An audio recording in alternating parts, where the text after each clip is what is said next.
गोजां बोथोरनि सावरायनायनि थाखाय दिनैनिफ्राय मोननै संसद सेसनाबो जागायबाय। बे लकसभा आरो राज्य सभायाव बयबो संसदनि सोद्रोमाफोरा मोजाङै बाथ्राफोरखौ सावरायनांगौ होननानै गाहाय मन्त्री नरेन्द्र मोदी बिथाङा फोरमायदों। संसद सेसना जागायनायनि सिगां दिनै फुङाव खौरांगिरिफोरजों गाहाय मन्त्री नरेन्द्र मोदीआ रायज्लायनानै सरकार दैदेननाय आरो बेरेखा दोलोफोरखौ मोजाङै सावरायगोन होननानै मिजिंथियो। बिथांनि सरकारा गासै सोंलुनि फिननायफोरखौ संसदाव होगोन होननानै बिथाङा फोरमायदों।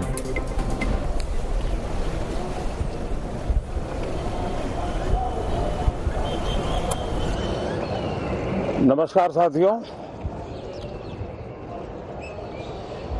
संसद का ये सत्र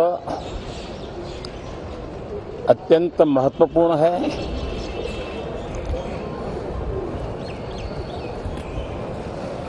देश आजादी के अमृत महोत्सव मना रहा है। हिंदुस्तान में चारों दिशाओं में से इस आजादी के अमृत महोत्सव के निमित्त रचनात्मक, सकारात्मक, जनहित के लिए, राष्ट्रहित के लिए सामान्य नागरिक अनेक कार्यक्रम कर रहे हैं, कदम उठा रहे हैं और आजादी के दीवानों ने जो सपने देखे थे उन सपनों को पूरा करने के लिए सामान्य नागरिक भी इस देश का अपना कोई न कोई दायित्व निभाने का प्रयास कर रहा है।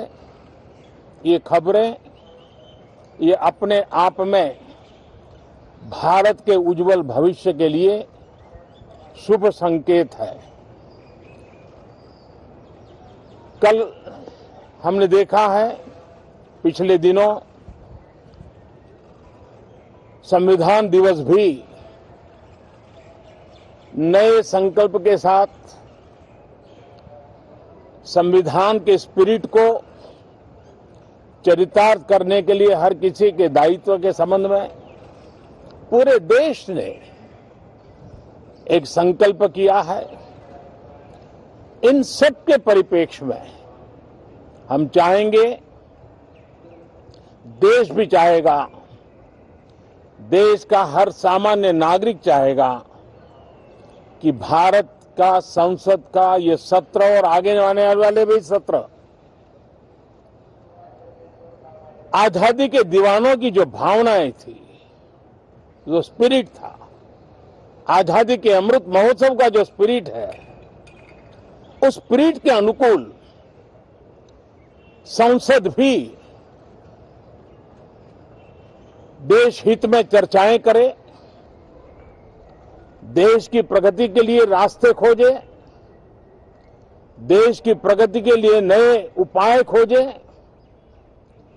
और इसके लिए ये सत्र बहुत ही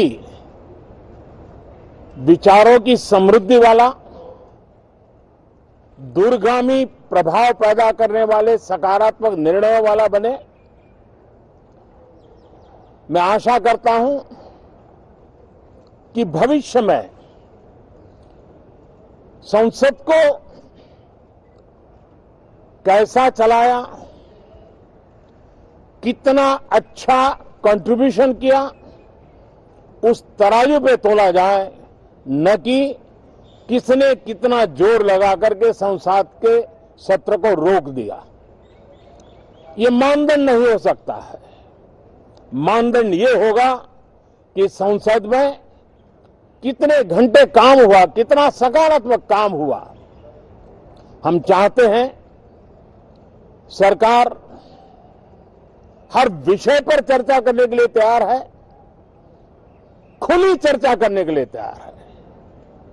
सरकार हर सवाल का जवाब देने के लिए तैयार है और आजादी के अमृत महोत्सव में हम ये भी चाहेंगे कि संसद में सवाल भी हो, संसद में शांति भी हो। हम चाहते हैं संसद में सरकार के खिलाफ,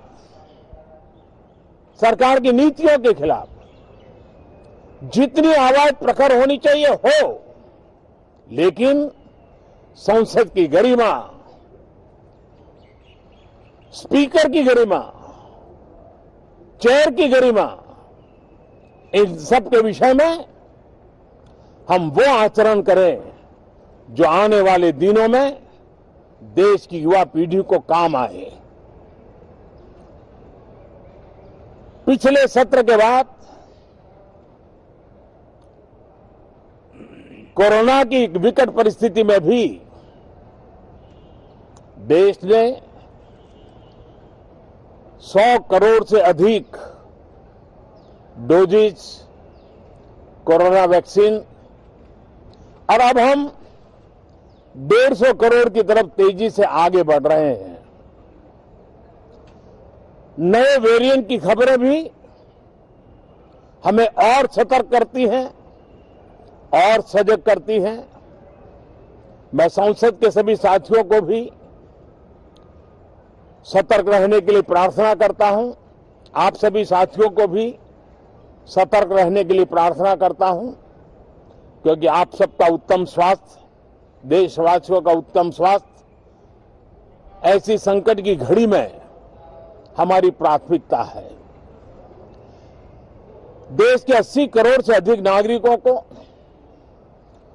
इस कोरोना काल के संकट के में और अधिक तकलीफ न हो, इसलिए प्रधानमंत्री गरीब कल्याण योजना से अनाज मुफ्त में देने की योजना चल रही है। अब इसे मार्च 2022 तक समय आगे कर दिया गया है।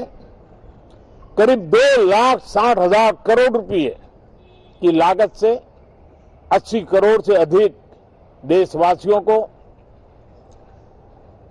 गरीब के घर का चूल्हा जलता रहे, इसकी चिंता की गई है। मैं आशा करता हूं कि इस सत्र में देश हित के निर्णय हम तेजी से करें, मिलजुल करके करें, सामान्य मानवीय की आशा अपेक्षाओं को पूर्ण करने वाले करें, ऐसी मेरी अपेक्षा है। बहुत बहुत धन्यवाद।